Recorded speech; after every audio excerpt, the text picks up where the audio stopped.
Hey everyone, it's John Corella, one of the co-creators and executive producer of Dance Moms. In today's finale podcast of season 1, our guest is international voice expert David Coury. We talk about how his teachings inspired this podcast, the importance of using and finding your voice, and all of his wonderful quotes. Are you ready to be bold and be fierce? Well, I am sitting, not literally, but technology-wise, in front of the final guest. I feel sad because this season is ending, but I also feel really happy because I am sitting in front of David Coury, who was a big inspiration of this podcast in helping me find my voice, rediscovering my voice in his voice class online that I took with on the Howard Fine Acting Studio platform. But he also teaches there in person. I've had the privilege of working with him when I took Howard's foundation class, and he has a strong voice and teaches people how to use their voice. So welcome to the final podcast, David. Thank you. Final for season 1. Yeah, to be continued. To be continued. Right. And I do have a question too, which we'll get to later, but everyone, it's not that I don't want to do more. I think my voice is a little exhausted. So we're going to talk later on what do we do when our voice is exhausted, because I have been using it more. And we'll talk about what we mean with the voice, how I perceived the voice when I took his class. But I start with these 4 questions, which I love, and I have a feeling you're going to love, and I'll do them with you. And every guest has done it. Even Howard Fine. Now, see, I didn't watch, so I'm not prepared now. I just told you this before. You did. I know. You're bold. You're going right into it. Why not? So the 4 questions are: how are you feeling? What color is it? What is it saying? And where is it? So can either start or I can start. What would you prefer? You want me to start? You start, and then how am I feeling? We'll do it together. Yeah. How are you feeling? I am feeling, the feeling is pride that what you just said, that I in part inspired you and your voice to do something that you obviously do really well and you should continue to do. So the feeling right at this moment is I look at you on the screen and I feel pride. And your second question was, what color is the pride? The pride is white or eggshell. Let me explain. I know. Like those, whatever's behind you right now on the wall, that eggshell color. Yeah. Because it reminds me of a blank canvas. So my favorite color, or the color I'm feeling whenever I do something new, and this is new, and I've never spoken to you on this platform, is that anything's possible. It reminds me of one of my favorite quotes by Vincent van Gogh. In the end, we shall have had enough of cynicism, skepticism, and humbug, and we shall want to live more musically. And that was said by supposedly the most tortured artist. How beautiful is that? That was beautiful. And humbug means fake. You know, we think of Dickens' bah humbug, when he has Scrooge, the words he put in Scrooge's mouth was bah to fake, which I think is very timely right now as well. We just want to live more musically, whatever that means, you know, for you, acting, singing, speaking, obviously dancing, you know? And what, I feel it. It's going to affect how I'm feeling. I know it. So you said, now you obviously said was, what is it saying? But where do you feel it in your body? Intellectually, my mind just went, oddly enough, my mind went to my heart. The image I received was from head to toe. Throughout, it's our bodies are these structures, these temples that houses the voice you speak with, sing with, and one, most importantly, the one that lives deep inside you, perhaps buried for some people till they do the necessary work that they must do or they are called to do. But this structure that houses what I call electricity.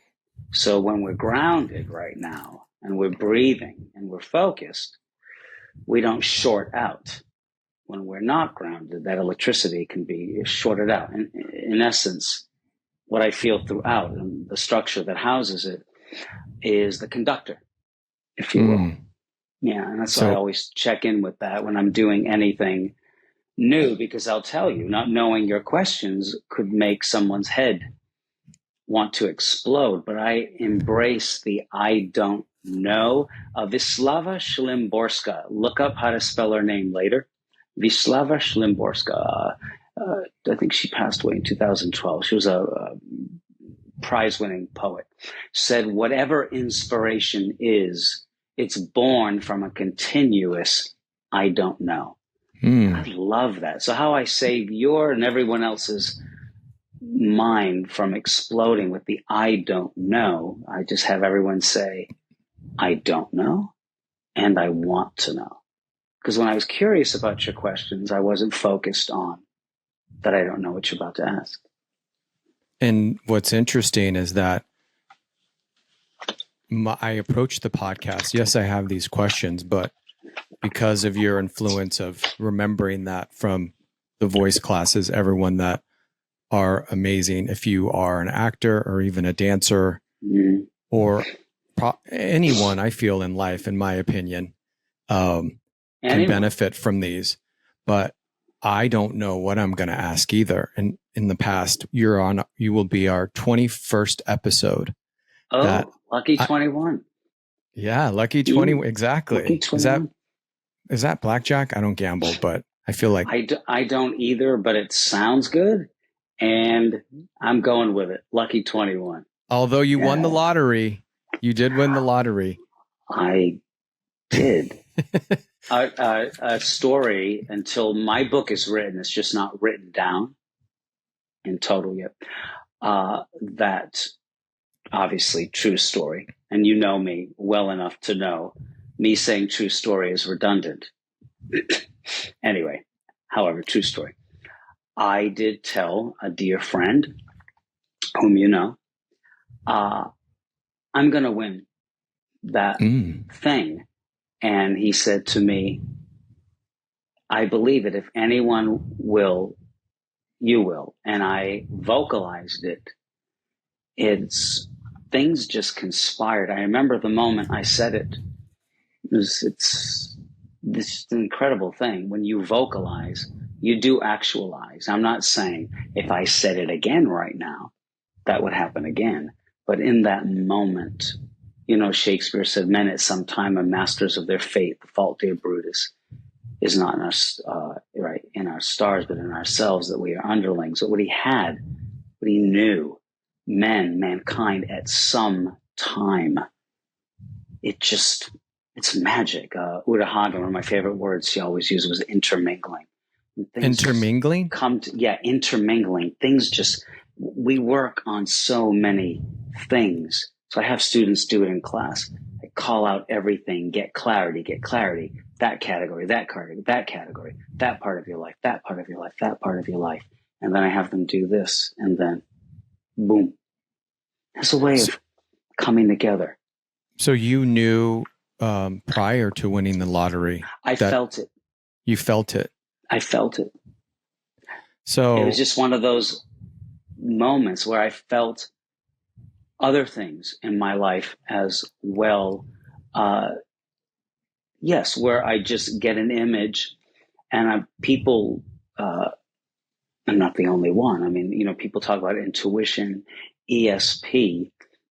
I'm practiced at intuition because when I see something, I say it with the risk of being wrong. And so I have sharpened my own intuition by risking saying something. Someone says, no. I say, did you ever da-da-da? I'll say to someone. And they'll say, yes. How'd you know? I just spoke on it. I got that image at that moment. But I never call out something that I think was harmful or too personal. Mm-hmm. I only call out things that I know can serve the person, and also when they know me, that they're used to working with me, etc. I'm talking in a professional space, and not just privately. Usually there'll be other people in the room when they trust and nothing leaves the room. But we can all be more practiced at intuition by speaking, because clearly when you vocalize, you actualize. We have a lot of thinking, a lot of living from the neck up. Now, thinking is fantastic, but only thinking and tending to only think before you speak is not powerful. E.M. Forster has that great quote, "Think before you speak is criticism's motto. Speak before you think, creations." So it's not that I'm teaching you or anyone else or anyone listening to this right now to speak irrationally. If you do, you say, "I apologize," which are magic words. Not even "I'm sorry." It's so overused. Sorry. We say sorry for everything. I got in an elevator recently. Someone was already in there, and I went to get in, and she said, "Sorry." What was she sorry for? So my Disney and Nickelodeon kids, I give them, instead of sorry when they make a mistake with a line, they go up, I say, just say oops. And they become the darling on set. Oops. Everyone goes, "Oh, how adorable." But my adults have taken to that as well now. Oops. Or I apologize. If you really have something to say I'm sorry about, you say, "I apologize," and move on. But I'm not teaching anyone or implying anyone should speak irrationally. But you have brilliance on the tip of your tongue. All humans do. You just said it. You held up these pages of white paper and said you have questions, but you're just going to speak. And your goal is to be authentic, and so is mine. And I would wager, I'm not even guessing, your listeners and your followers, people striving to be authentic, aren't most of us struggling to tell the truth, you see? So if everyone's being authentic, the chances of authenticity are pretty near 100%. I love all of that, and I feel all of that, and I don't think it's a mistake that I opened up you probably didn't even know that this existed. I'm sure you do. I'm sure all of us, even those of you that have taken David's class, Mr. Coury's class, have this. But you can use, listen, you're getting away with it. You can call me the D word today. It's fine. I will hear from a few people. How come he gets to call you David? Which I won't respond. I just won't respond. But David is, you're so respectful. David is fantastic. Call me David. For sure. So I have this. There you go. It's my notes from the voice classes, and I opened it, and let's see, I don't think I'm going to open it to that spot again, but it was speak what you feel. Oh yeah, that's the third from the last line in King Lear. And Edgar speaks that. Speak what we feel, not what we ought to say. And why is that important in acting first? Well, first of all, I'm saying my words, not Shakespeare. There's a time and place to tell others certain truths. However, it's always the time and place to tell yourself the truth. So when I first cite Shakespeare's words, speak what we feel, not what we ought to say, we are so practiced at speaking what we probably should say, ought to say, in public. Privately to ourselves, we tend not to actually speak to ourselves what we're actually feeling.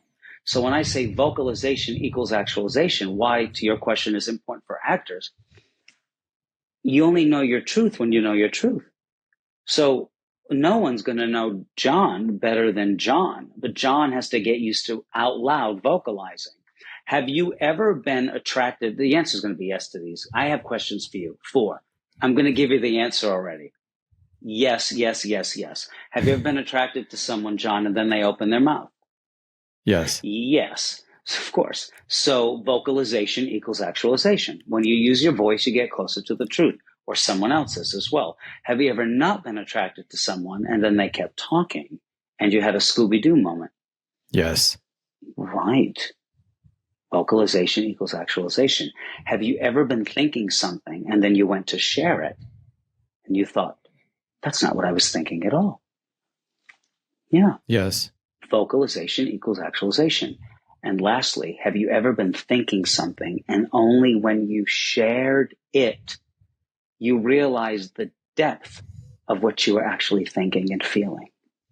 Yes. You might have been even impressed with yourself, which I love when people are able to say to me, I really thought that thing I said was quite good. I said, good for you. It's not too braggy. No. My new word, self-ish. I'll meet you for lunch, 12-ish, 1-ish, 2-ish. So not selfish as one word, self-ish. That why is it important for actors? The self is where it all opens up and must remain open to receive. No one ever caught a ball with a closed fist. So knowing oneself and being well with that, with the polarities, with who the role becomes, because John plays the role that we are all many things. Walt Whitman, do I contradict myself? Very well, then I contradict myself. I am large. I contain multitudes. And I hear multitudes with kids these days throwing that word around, and I love it. I'm wondering if they actually read the Walt Whitman piece. But yes, we do all contain multitudes. How do we speak our voice, speak what we feel when we feel scared? Because sometimes when we speak what we feel, especially for me as a gay man, is not always well received if I'm advocating for myself. Are you speaking to someone or are you typing? Because that's speaking as well now, posting. That's voice as well. I'm speaking, whether it's to, whether it's to, let's say, someone who has, said something, has crossed a boundary, and, I feel for me, and why your class helped me so much is as a gay man. And this can go for any group that is a minority.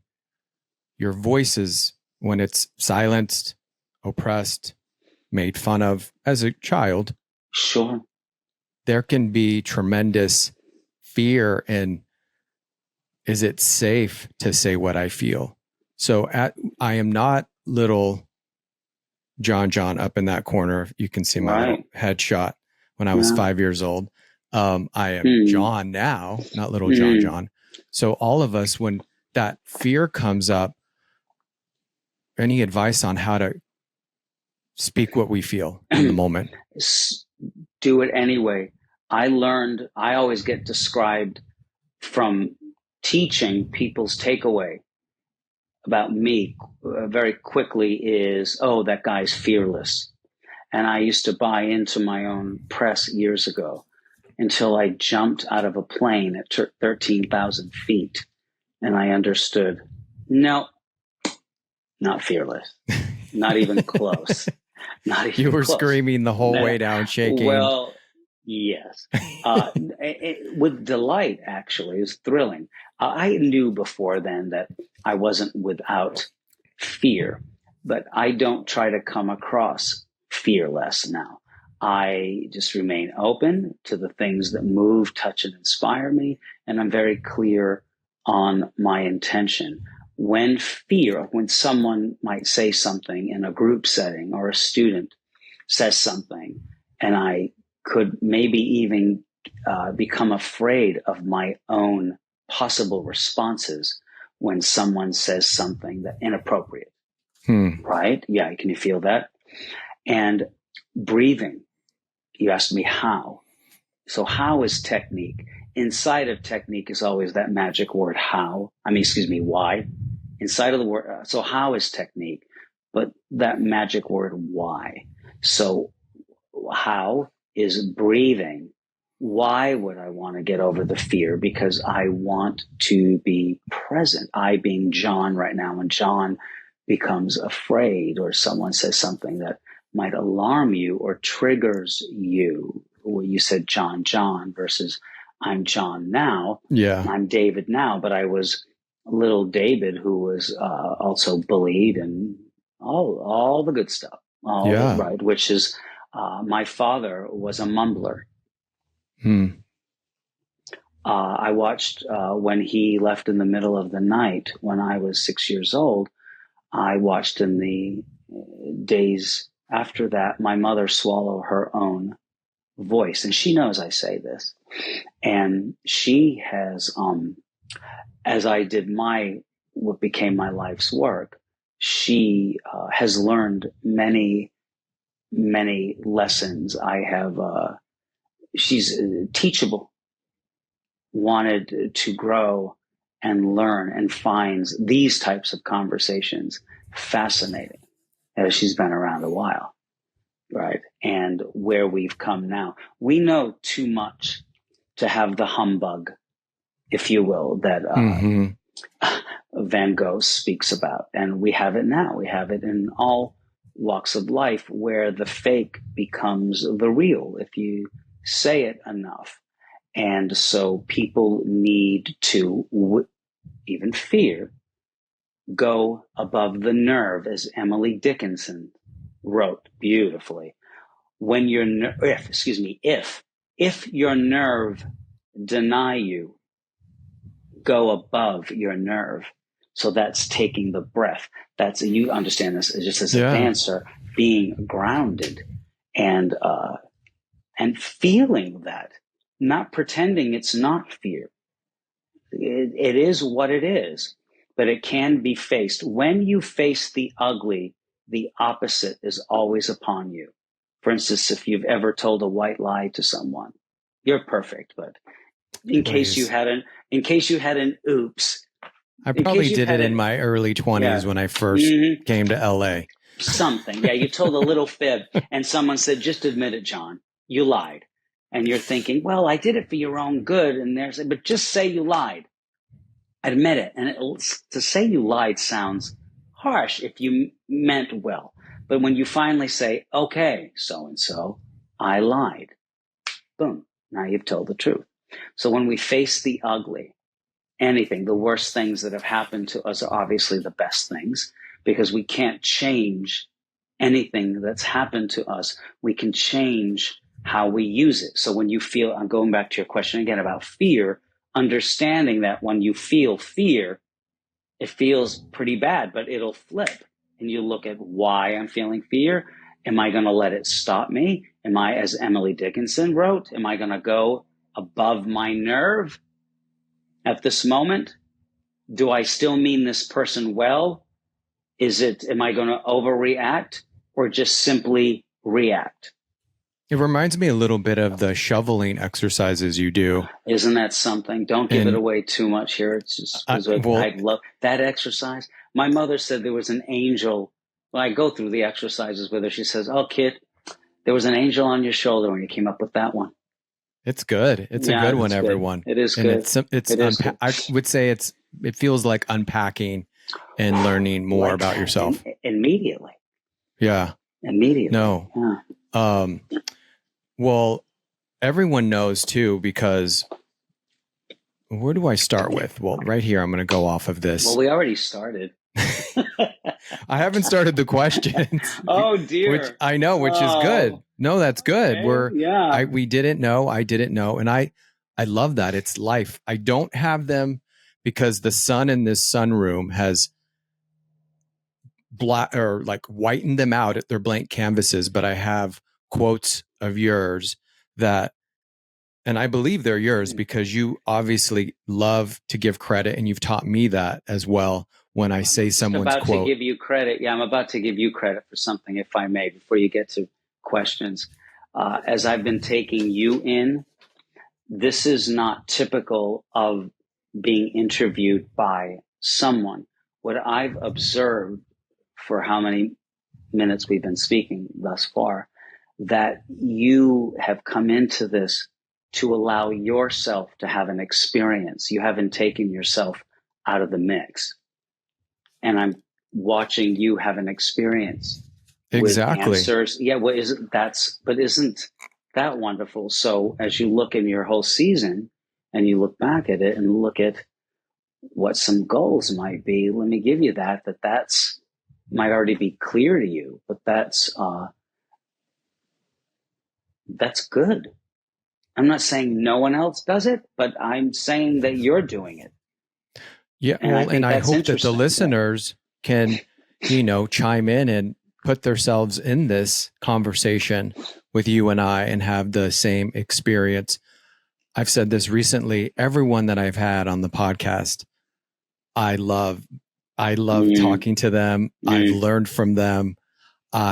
Even in the conversations I'm having with you right now, I'm being healed. I'm learning. I mean, I think I wrote some stuff down already.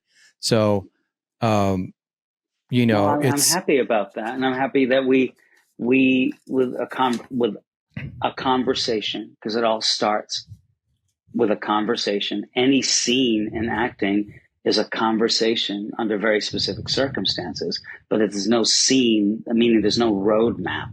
The characters don't know there's a scene, for heaven's sake. It's a conversation, high level, epic, still a conversation. And allowing to have a conversation. People say the art of conversation is dead. No, it's not. You just have to find the rooms. You have to find your people. And what's lovely is that you're doing this and people are finding you, and you're affording people a fantastic opportunity, hopefully, that they look at the next conversation they have after listening to our conversation and wondering, did they say all they wanted to say? Were they a little afraid? Did they say it anyway? And they can give themselves because not everything should be said to everyone, but it should be said to yourself first. And are you walking in to a conversation already knowing what you're going to talk about rather than not knowing? That takes the adventure, the excitement, and it's kind of a little manipulative to me to kind of go in and already know I'm going to talk about A, B, and C. Well, I knew that you would ask me about me. I did have that heads up, but I'm already me. I've lived as me for a lot of years. So I know myself well enough to know that there are still things I could learn as well, but I know a few things. So if I need to hold on to anything that allows me to just breathe and be here in this moment, it's that with the knowledge or the understanding of myself that, and I'm sure you feel the same way, that you've lived life. Anyone your age or my age who's been in a job that long would be an expert, have gotten several raises, promotions, or have been fired. And yet we have been in the business of living for a lot of years. So that's a bit of an expert at life and what we already know. And a true expert is someone who knows what they don't know, but want to know as well. Going back to Wisława Szymborska, I love that. Whatever inspiration is, it's born from a continuous, I don't know. How did this fascination with quotes come about? Were you always like that as a child? Is it something that grew in you? Where do you find all these quotes? I read. And as a kid, Ernest Hemingway, right? When I was a kid, you heard about Ernest Hemingway. Yeah. Famously said, all my life, I've looked at words as though I was seeing them for the first time. And I thought, how do you? And I asked teachers, how do you do that? Can't help you there. Don't know. Because once you know a definition of a word, you know what they mean. But when I started working in an artistic space, in acting, music, voice, all of it, I did a deep dive and came up with the 3E exercise. That's the one that accompanies the shovel. And there is a way to look at words and see them for the first time. because a word's dictionary definition is its world appearance, if you will. And appearances, as we know, can be deceiving, even blinding. Right. So a word's definition is not what makes it revelatory. It's what the word means to John and your viewers, your listeners. What a word means to me is what makes it revelatory. And it's almost reveals the word, what I've learned, what my takeaway from your class regarding the voices, it's experiencing the word. There's a woman who I love, Byron Katie, and she has this thing where you go and you take this meditation and you look out on the street and you take a 2-minute walk, but you don't label it with a word, because we've been taught tree, person, sky. So when you drop that, you can actually experience the tree. You can feel the tree. Yeah. And so with voice, with working, we're talking about voice here. One, this is an audio podcast, so my voice. And two, how important it is to find your voice as a dancer, as an actor, as a human being. And David taught me that as far as finding my voice. And so there is something here, and people know this when I've talked on the podcast, that I always say, you're going to get it. Hopefully you'll do a little smirk, but I always say, I am a lover of boldness. And they don't know where that came from, but where did that come from, David? And you are. Well, that's an exercise. That isn't it. Well, we all are born with a word etched across our soul. I love that song, this lyric. And to your question, before I say the lyrics, written in the stars, you asked me my love of quotes. I use quotes because what I came to realize is there was a responsibility to define voice for people, that it's not just sound. It's not sound and sensibility. It's sensibility, which gives way to sound. All internal expression gives way to external. Nothing appears out of nowhere. It gets ignited out of nowhere. So it's a lived experience. So why do we love the things that we love from birth? And if you want anyone listening right now, think of something you were attracted to as a child. And then someone probably said, don't do that. You shouldn't be. Boys shouldn't do that. Girls shouldn't do that. Right. So there's one thing that we all are a lover of, which gives birth to all the other things. So you're a lover of boldness, as am I, but that's not my core. I am a lover of beauty. And out of that beauty, boldness. And I see beauty in it all, which probably brought me, I would be the one that should be working with artists who people describe as neurotic, where it's actually their gift. When you can be grounded, I've never met a performer who's not extraordinary. I tell them first day, you've heard me say this, that, okay, if you're in this room, you're not ordinary. So let's just get that out of the way. You have things to learn, but this art of performance, being in front of people as if they're not watching, and unzipping, meaning transparency, that the camera doesn't have a filter. Why should you see? Or an audience comes there to be thrilled, you see. And so how they're watching it is with that color eggshell. It's a blank canvas for all of us to paint, to experience. But the lyric written in the stars, 1,000,000 miles away, a message to the main, seasons come and go, but I will never change. Such a simple lyric, but I will never change. Doesn't mean we'll never grow. He's saying, I am who I am, I have to deal with that. I was born as this. Can I grow? Can I learn? Yes, but certain things just are.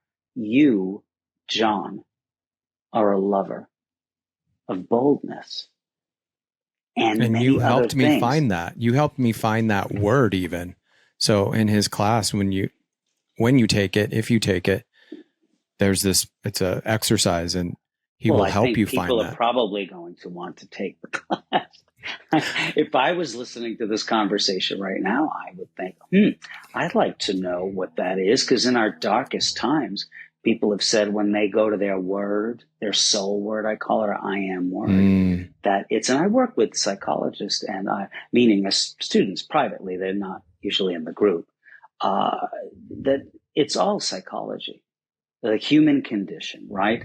And you asked again about words and why I use quotes with my own words, because we are our ancestors' dreams with an iPhone, that is, but we are our ancestors' dream. And what I know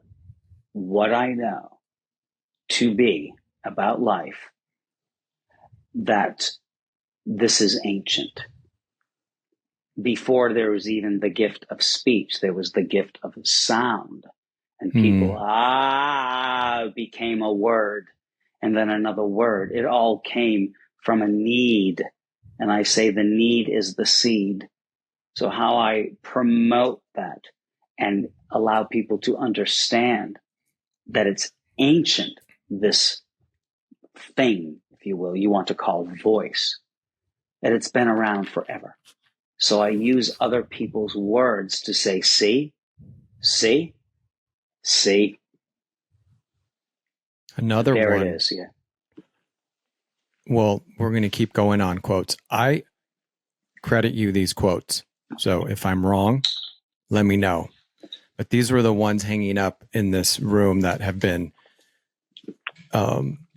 deteriorated from the sun. They were up for so long. Oh, isn't that wonderful? Transformation only lives when you do the thing you are taught to do. Can you explain more about that? Sure. That transformation is a lovely thing. It's not change. People call the work and getting to know your voice and acting. And again, for actors, the voice is the thing. It's at the core of everything internally and ultimately externally, that your voice, everyone's voice listening right now, all of your voices have the power to cast a spell over any room you enter. But you've got to know yourself. You got to be well with yourself. So with transformation, with the work we're talking about that you've done with me, when you start talking about it again, you will then open up a book and go to an exercise or do the shovel or do something else that's come up for you as we're speaking today. When you do the work, the transformation lives again. It's a lovely memory, but it doesn't become anything until you vocalize. There's so much just working quietly with sitting in a dark room with lovely music and candlelight, and that's beautiful, but life is lived in the light, and life is lived deliberately. There's being, which is nice, and then there's being deliberate. So people have asked me, why do you have people say, I am a lover? John's a lover of boldness. Why can't John just say, I am boldness? And this is my answer, because I am boldness is not active. I am boldness, the beginning and end of it. Done. We are done. As opposed to, I am a lover of boldness. And what does that bring up for you? Where are the scenes in your life? Where are the things that, where are you attracted? What does it attract, you see? So yeah, that's why it's, I am a lover of, and I can't help it. I just can't help it. The human, I being the human speaking at any moment, that you are your voice. I am my voice. Anyone listening now, you are your voice. Think of a jury, which I work in the legal field. I don't know if you know that as well. With maybe a little bit. What do you do in the legal field? Well, attorneys, opening, closing arguments, cross-examination. It never gets more real. You want to see a scene. Oh, you work with them on their voice. Well, also just the nuts and bolts, public speakers, content, talking about words. So ladies and gentlemen of the jury means something else these days as well. Sometimes we're careful. Are we going to say ladies and gentlemen to this jury? It's changed. It must. And you can't be on automatic. I had this experience recently with an attorney, preparing witnesses, but my right to go on the stand and tell the best version of the truth, to be transparent. When we are transparent, open, we become trustworthy. If we're hedging and slightly pretending or waiting till someone agrees with us, we seem less trustworthy, less open.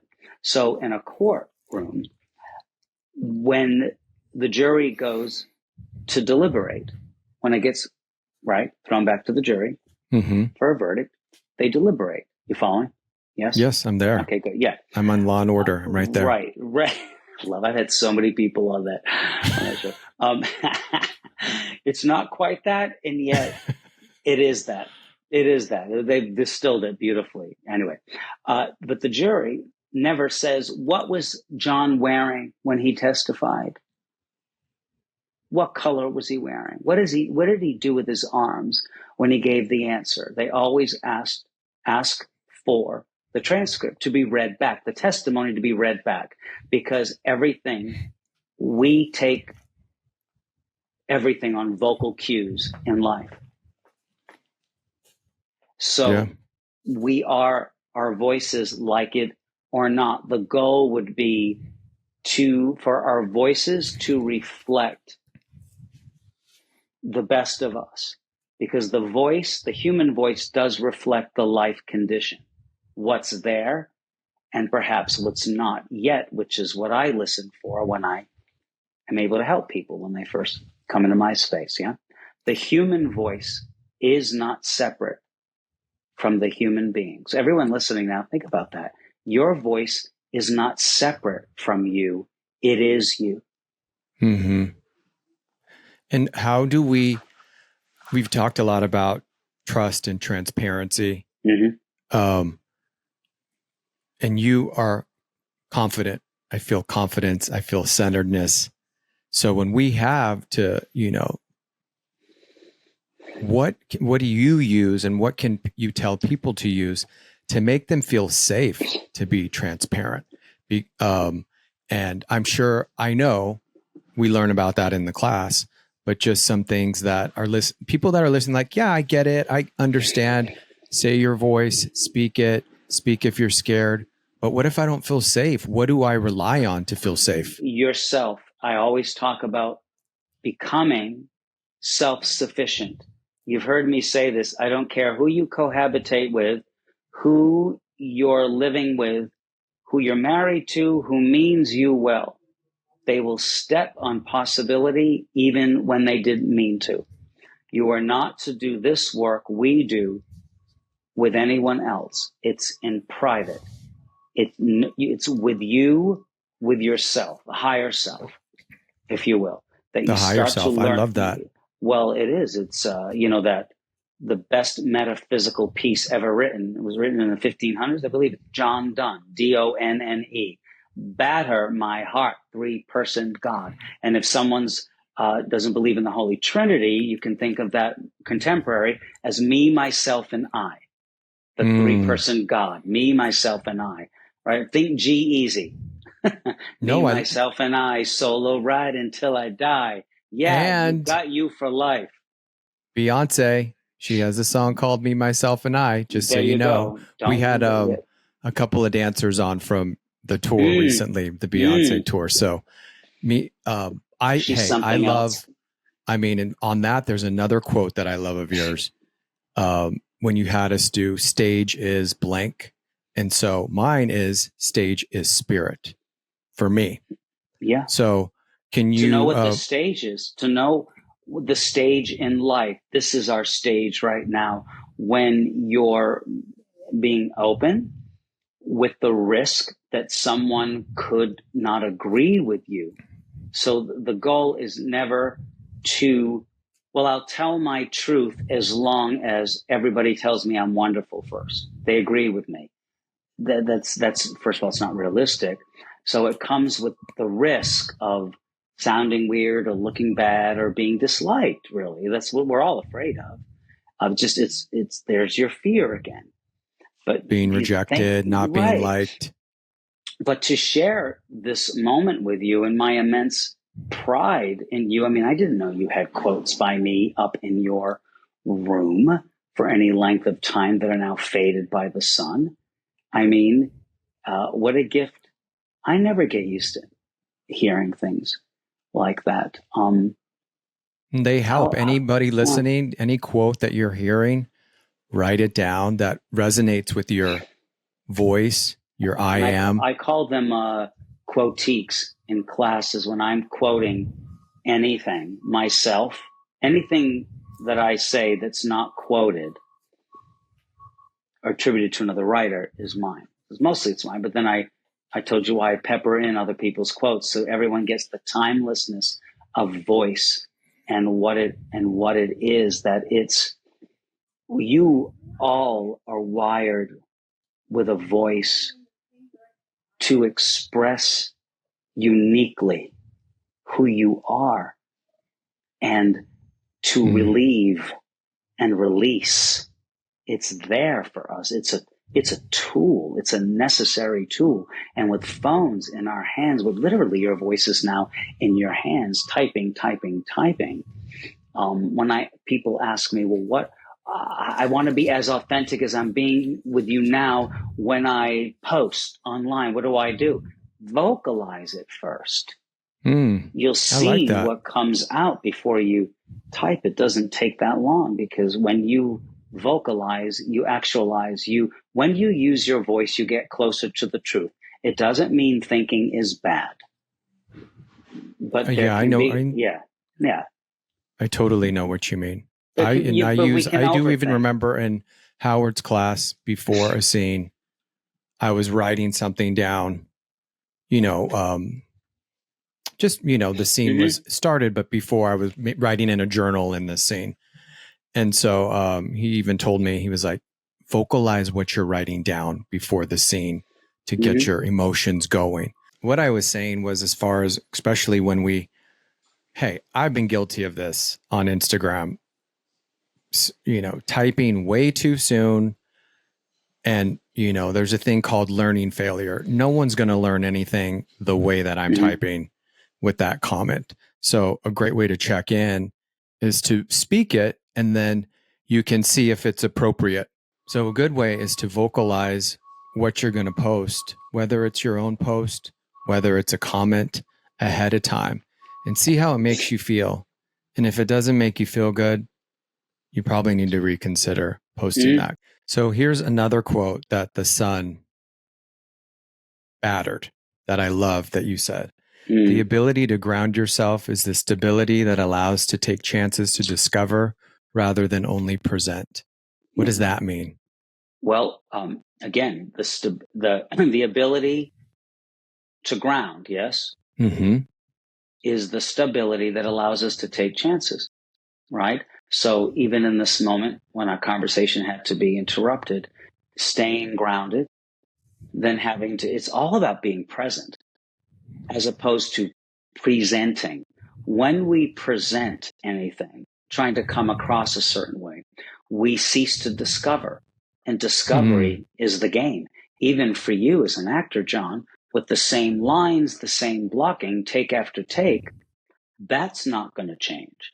What changes is the spontaneity, what comes at you, the way you react.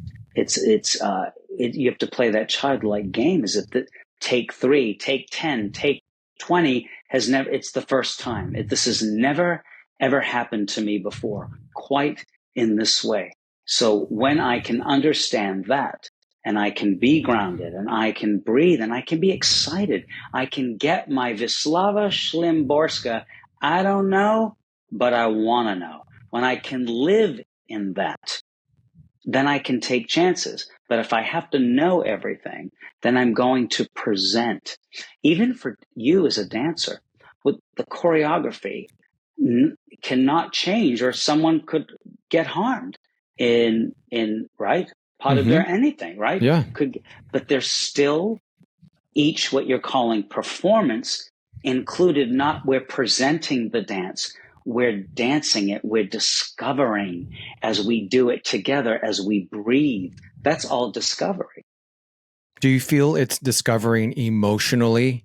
Because always, and it changes because no feeling is final, no state of being is constant, no feeling is Thank you final. for telling me that, because I left my mom yesterday and I was with her for 2 weeks and felt extreme sadness. And I had to remind myself that this too shall pass, this sadness, this, so to definitely everyone too, as performers, people that love the art, teach the art, when you're more connected, you can feel things deeper, and that comes with the good and the bad. But that you have to feel it, and but no feeling is final to understand. But it is the truth that it's fluid. Love moves to something else, moves to something else. There's not only one thing, and to try to hold on to that is trying to present a certain emotion or feeling. That I've always said that presenting is more. I had recently Alison Porter on, and she won the Voice. Yes. She won the Voice, and she was Curly Sue. She's actually was the guest prior to you, so you are the guest after her. So she was also as a child star. She was Curly Sue. And do you feel? And she said something that, when she's up there and she is doing it for herself, presenting how I see it, she's like, it's horrible. It is not fun. But when she's doing it as service, then when she's doing it for the audience, then it's a more of an experience. So I feel that's similar to what you're saying, that when you're present, we're of service to something bigger and greater in us using our voice. Inside out. Sound is never the message, although a lot of singers are taught that it's about perfection, and that show in particular can flirt with that, dangerously so, if someone doesn't have balance, that it's the sound. It's all about the sound, but what produces the sound?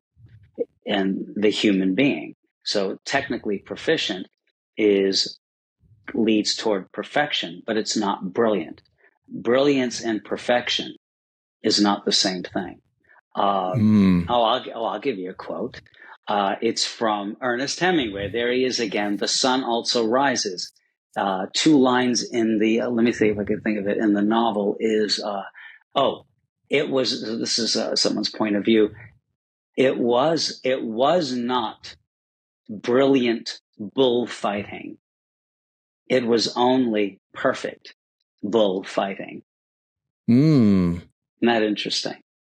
I love that. I say something similar to... Well, I thought of it because I'm talking to you, a dancer, that is interesting when you think of bullfighting and how fluid that is and beautiful that is. But there's the risk as far as a movement aspect, yeah. Yeah, but it still is very animalistic and messy. The thing I think myself, what I went into, that's how I know Allison is from when I used to compete as a kid dancing. Her mother was a dance teacher and her grandmother. So she was always there. But I also acted younger when I was here. But as soon as I started coming to terms with my authentic voice, my sexuality being, probably preteen, just like any kid learning, if I keep using my voice, I keep getting made fun of physically how it sounded. And then also too, knowing that I am different. So I went into dance to not use my voice. So what I love about this is that what I've taken from it, and when I do teach people who dance, is that even though you're not literally, and that was what was great about your class, I thought I was coming in to learn about my technical aspects of the voice. And you did. Yeah, and I did. That too. You did. But you flipped it, and it was about, what do I have to say?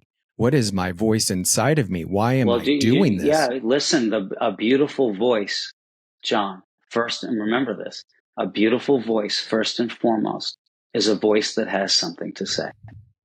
So how do dancers who don't use their voice literally, how can they say something, use their inner voice? When they're practicing and by themselves is to make sound and also call out things that if you love a certain move or there's an expression or explosion, if you will, that word just came up for me, of something you want to say as you're dancing, and then do it again.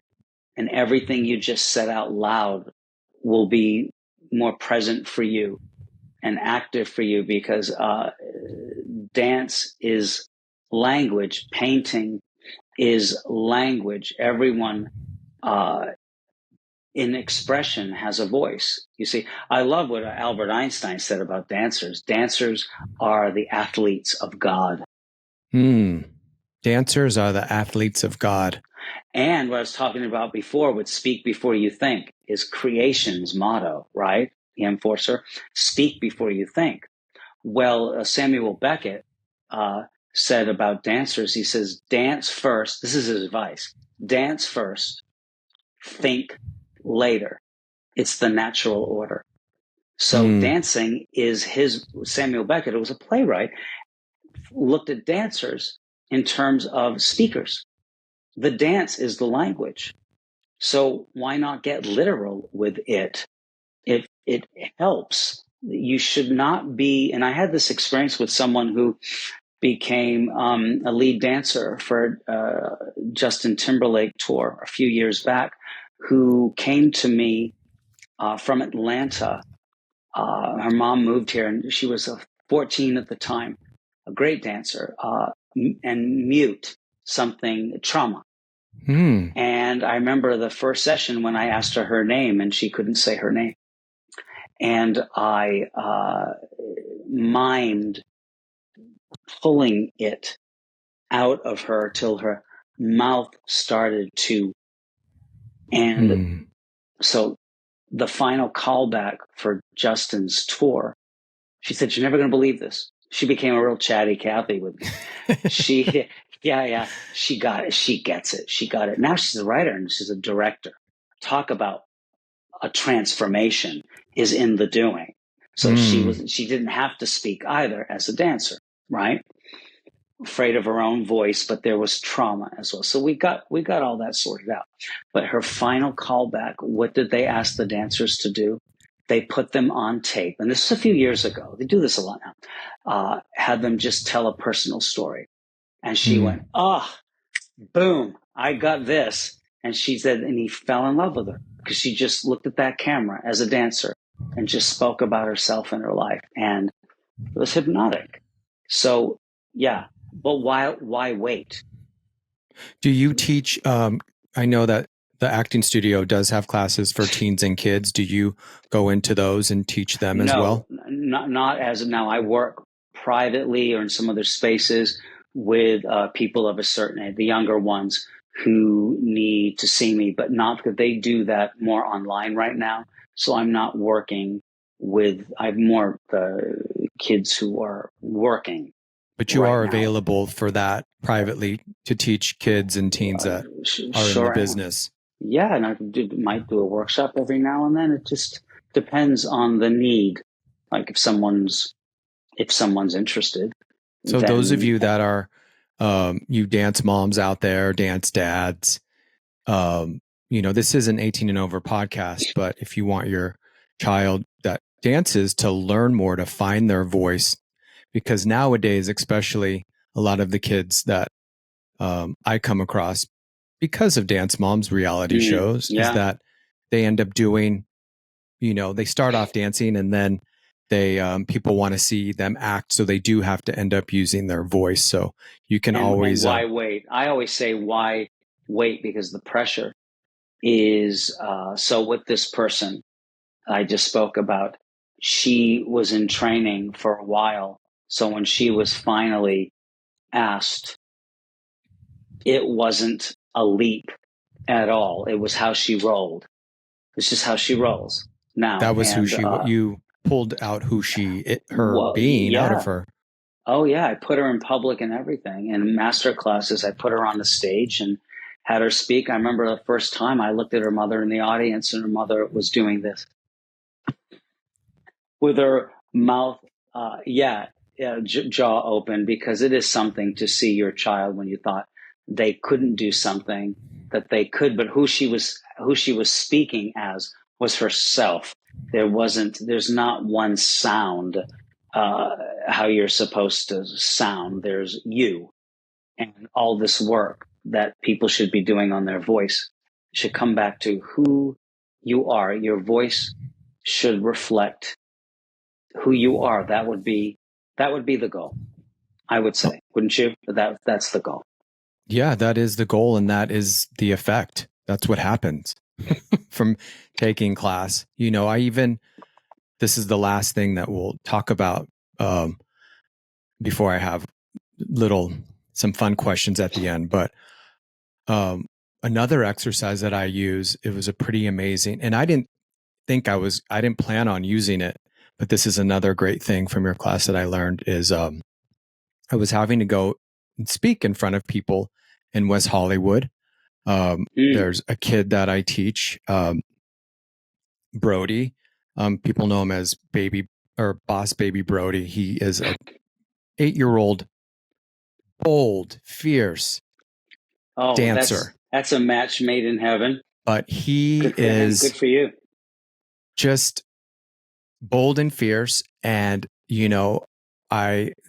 West Hollywood had this, they were giving out an award. It's called the Rainbow Award. And they'd never given it to a child before. And I thought it was very important to, right, especially right now with kids similar to Brody, where if they're feminine, first of all, femininity has nothing to do with sexuality. So, but if they're feminine, they're getting made fun of. And he's so bold that can happen, unfortunately, for him on social media. And so my voice was like, fill out the form, nominate him, whatever. Didn't think anything. I was hopeful. And then a year later, they contacted me and said they're giving him the award. Mm-hmm. So I had to go, and I thought it was going to be this small little ceremony. And I pull up, and it's not. It's at the council chamber. And so to ground me, I did, and I don't know what you call the exercise, but it was where you find that song from your heritage. Oh yeah. And heritage. Yeah, heritage. And I don't know if I did it in the car, but I'm pretty sure I did it here to kind of ground me that this wasn't about me, that this was about, I think you said ancestors, those people before me. Mm. This was much bigger than me. Yeah, and we have a responsibility, all of us. And it was the, how did it go? It was like, Yande Aho, Yande Aho, Yande Yande ho ho hey oh. And you had us do that. And I remember you saying, you can do that before you go on the set when you're in your trailer. And I just wanted to say thank you, because those things do work, and they're super meaningful. Reminded you who you are. You're a great student. That you remember that because you just quoted me verbatim what I said in class, and it's the truth. But you remembered, and that's the transformation I was speaking about before. It's a lovely memory in class, that exercise. When you do it, the transformation is upon you all over again, and you put it into practice. It made me feel emotional then. It made me feel emotional now, even doing it. That's how great his classes are, as well as he teaches scene study. at the acting Oh my studio? God, I'm teaching so much acting now. Again, voice is at the core of, if I was teaching a room full of dancers, I would teach them in the same way. Actors the same way. With the actors, it's okay. Now, what words are revelatory for the character? So it's on a different plane. But first, you got to teach people about themselves, so then they know where that is alive, where that character is alive in them. But if they're shut down, if their instrument is shut down, then their acting on some level is going to have limited range. So when we know all about us, when we have all that, because acting, oddly enough, doesn't include acting. It only includes accessing. So you got to know what's in there, and you got to be willing to let it out and give it voice. Yeah. Yes. And you helped with that. So thank you. Pleasure. Okay. Well, speaking of heritage, do you have a song? And you don't have to sing yet. I'm not going to ask you that, but do you have your own song that grounds you? Yeah, I do. It's a song that my grandmother taught my mother, and my mother taught me. Yes, I do. And it's Arabic. Yeah. Mm. And what is, I don't know, because what is stage to you? Stage is blank. What is stage to you?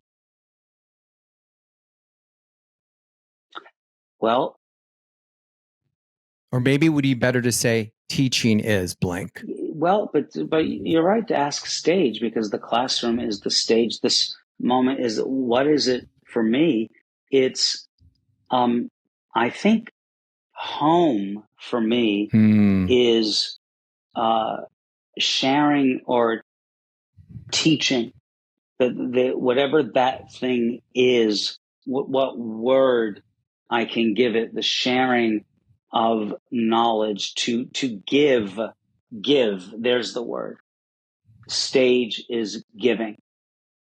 That's the give. What we do in this conversation. I give as opposed to, and there I live. I give, I live. Amazing. Well, you've given a lot in this podcast, and I know everyone got things from it. And there's these last final questions. I've switched it to you. Did it the same as with Howard, since I'm sure you dance and you tear it up, David. I know you do, but we'll go more down the road of acting these questions. We won't put them dance related, but it's similar. You can ask me what you want. If you want similar to Jeopardy or go ahead. Okay. Rapid fire. So, who's your favorite actor? I'm going to say, off the top of my head would be Dustin Hoffman, but I'm thinking not now. Okay, I see what you mean. Just as I was just performances that have just knocked me out. That's what came up to mind. Who's my favorite actor? I can't name one, but what performance of his knocked you out? Tootsie is not even it knocked myself and John Gielgud right off our chairs.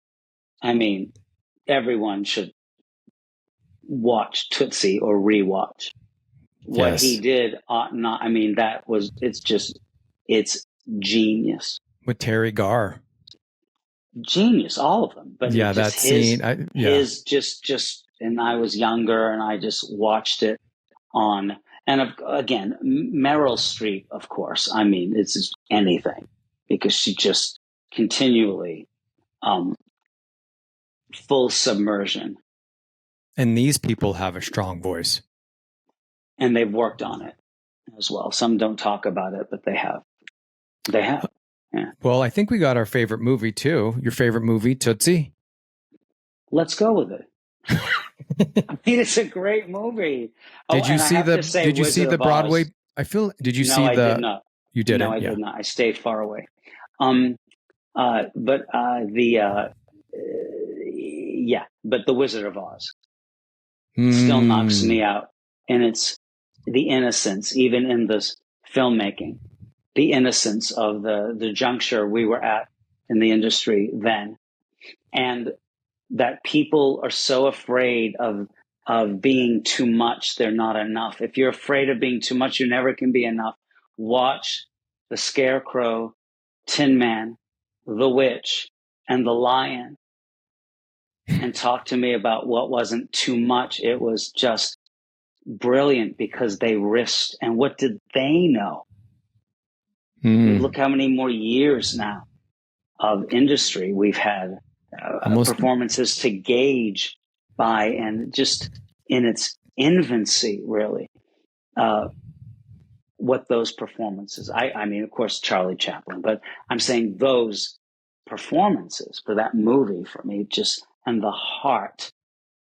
Well, Did you the know movie, Margaret Hamilton? Yeah, the Margaret Hamilton, the witch, was a kindergarten teacher. Speaking of kids, interesting. and the writer Frank Boehm, I believe, was a metaphysicist. That's what So a lot of the, if you watch the movie, there's a lot of ties to metaphysical things in it. I love that movie. You can't see it, home. But I have a. Well, it talks about home, though. And again, you talk about home and the stage, and there's no place like home for you as an actor, John, as a dancer. There's no place like the stage. That's what it has to be.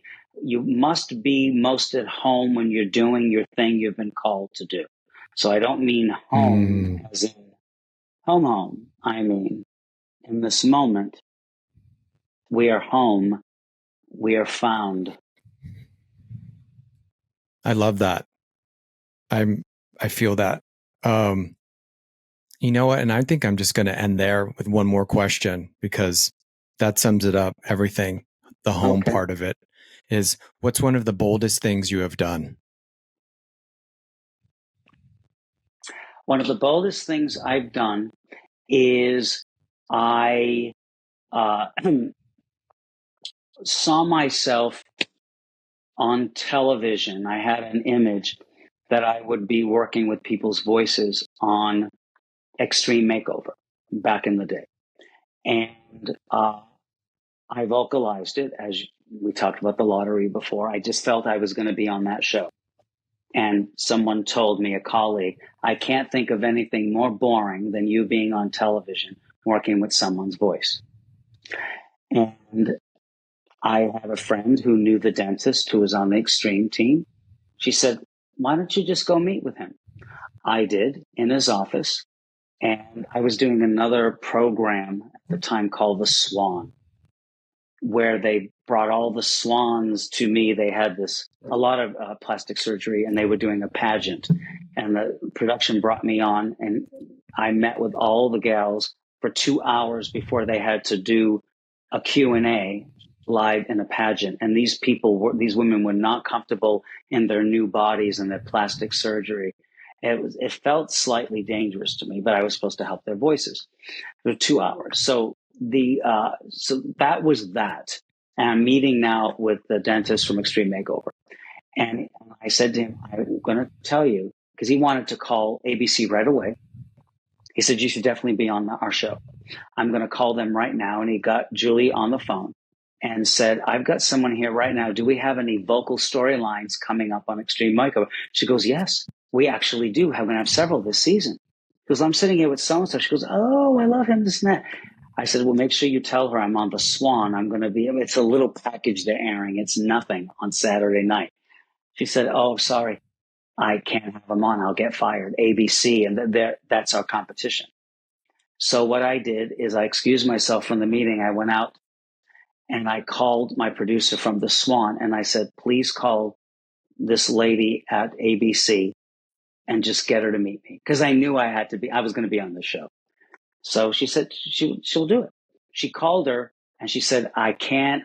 She said, her name's Vernetta Jenkins, a great gal, was my producer on the Swan. And so she called Julie Gelfin and she said, yeah, okay, I'll meet him, but I'm just going to meet him. There's no way he's going to be on the show. 10 minutes into the meeting on the Monday, she said, I might get in trouble for this, but you're totally hired. Let's do this thing. And so that was bold. But as luck or blessings or the intermingling I spoke of before, things just conspire and collide. There was a gentleman, a young boy was 19, 20, sitting in the office of the dentist from my Extreme thing. He was just happened to be there sitting. And he looked at me and I looked at him. was like E.T. Go Home. It's like one of those. Just looked at him and I thought, do I know this kid? Why is he staring at me? That ended up becoming my first patient that I helped. He had a interdental lisp, lateral lisp, and a cleft palate. And the episode starts with him saying wants to be a rapper, and you can't understand him. And the end of the episode ends with him saying, I can talk. And so that went from boldness to, because when you know, and I spoke it. And I don't know those things on a daily basis. They don't come to you at once, but I encourage anyone listening, if you feel something and you think something's possible, speak it. Say it out loud just for yourself. If it feels too bold, be like John until you find out what your word is. Right now, I'm deeming you all lovers of boldness till you know what your word is. Why not? We all could be lovers of boldness, couldn't we? Thank you so much, David. I'm very humble and grateful for your time. And thank you for being a part of season 1 and all of it. I appreciate it. Congratulations on a great season. Thank you. Take care. Thank you so much for listening to Dance Dad with John Corella. Thank you to everyone at Hivecast for all that you do. And if this episode meant something to you, please share it and subscribe. Also, you can follow Dance Dad with John Corella on all platforms. But most importantly, remember to be bold and be fierce.